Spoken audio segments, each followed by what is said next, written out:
Somebody asking to Swamiji, mother tongue we will learn, okay, no problem. But we want to learn Guru tongue. I said,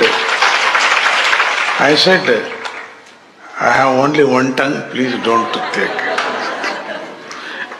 Because this tongue is speaking so many different languages, which is Swamiji's, our Guru tongue language. Which is Guru tongue language? No. Maunam. Good. That is only Maunam. మౌనం నుంచినే వ్యాఖ్యానం చేస్తారు. మౌనమే సర్వస్వము. మౌనం కలహం నాస్తి. చాలా మంది మాట్లాడుతూనే ఉంటారు ఇళ్లలో. స్పీకింగ్.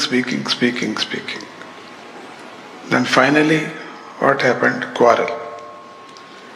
సో మౌనం కలహం నాస్తి అంటే పోట్లాట రాదు అని, మౌనంగా ఉంటే ఎవరితో మిస్అండర్స్టాండింగ్ ఉండవు. మౌనం is very important. Silence is very important. If you are not silent in your house, then arguments, what happened? Lastly, quarrel. పోట్లాడస్. అదే పనికి వచ్చే మాట్లాడితే ఎవరికి క్వారల్ రానే రాదు. ఎందుకంటే అది మనకు ఇష్టం లేదు కదా, అందుకని. మౌనం కలహం నాస్తి. మౌనం సకలం సిద్ధి. ఇంకోటి, మౌనంతో ఆధ్యాత్మిక చెప్పేదంతా కూడా మౌనమే.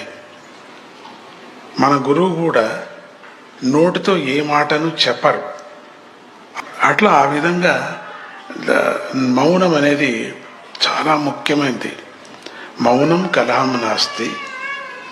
మౌనం సకలం సిద్ధి. మౌనం వ్యాధిం నాస్తి కూడా. వ్యాధి ఉంటే నాశనం అయిపోతుందట.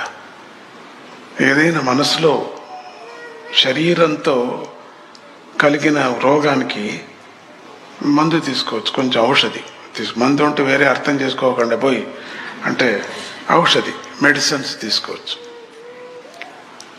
మానసికమైనటువంటి రోగానికి మాత్రం మనం సద్గురువునే ఆశ్రయించాలి. దాంట్లో మౌనం చాలా ముఖ్యం. ఒక 10 నిమిషాలు. ఇప్పుడు ఏదైనా ఒకటి పెద్ద ఇన్సిడెంట్ జరిగిందనుకోండి, పెద్దది, అప్పుడు మనం డాక్టర్ కూడా చెప్తారు, అలోన్ ఒక 10 నిమిషాలు అలోన్గా ఉండని వదలండి. ఈ అప్సెట్ అయిన వాళ్ళు కూడా అంటూ ఉంటారు, వదిలేసేయండి 5 నిమిషాలు నన్ను అని, ఎందుకు మాటికి నన్ను పీడిస్తారు అని అంటుంటారు ఇంట్లో. Please give me alone, live me alone అంటుంటారు. 10 నిమిషాలు అయిన తర్వాత అది బ్యాలెన్స్ అవుతుంది. వదిలేసేయాలి 10 నిమిషాలు. అంత లోపల మనం ఆంతర పడకూడదు, ప్రెషర్ పెట్టకూడదు. సో మౌనం వ్యాధిం నాస్తి. మౌనం సకలం సిద్ధి. ఇంకోటి కూడా సకలం, అన్నీ సిద్ధి అవుతుంది మౌనానికి. ఎందుకంటే మౌనము మూలము. ఆధ్యాత్మిక పరమాత్ముని తెలుసుకోవటంలో మౌనం మూలము. ఇది ఒక భజననే రాశారు స్వామీజీ. ప్రతి భజనలో ఉపనిషత్తులు ఉంటాయి. నేను ప్రత్యేకంగా ఉపనిషత్తులు బోధించాల్సిన పని లేదు. అందుకని మహాభారతం 2 ఏళ్ళు చెప్పాను కరోనా టైంలో. మరి ఎవరు విన్నారో ఎవరు వినలేదు తెలియదు. ఎవరెవరు విన్నారు చేతులు ఎత్తండి. చాలా మట్టుకు విన్నారు. ఓకే. ఆ మహాభారతంలో ఏదో కొన్ని వ్యవహారాలు స్వామి చెప్తూ ఉంటారు ఆధ్యాత్మికంగా. ఆ విధంగా మనం ఈ మౌనం అనేటువంటిది ఆయన కంటి చూపులోనే వైబ్రేషన్స్ వస్తుంది. గురువు దగ్గర మౌనంగా మనం ధ్యానం చేశామంటే శక్తిపాతం కలుగుతుంది. ఎవరిది ఎట్లో నాకు తెలియదు కానీ ఇక్కడ మాత్రం కలుగుతుంది. ఇక్కడ జరుగుతుంది కూడా శక్తిపాతం కలుగుతుంది. ఏ మహానుభావుడు ఏ గురువు ఎట్లా ఉన్నారో తెలియదు కానీ నాకు మాత్రం నా సంగతి నాకు తెలుసు. వైబ్రేషన్స్ పాస్ అవుతూ ఉంటుంది.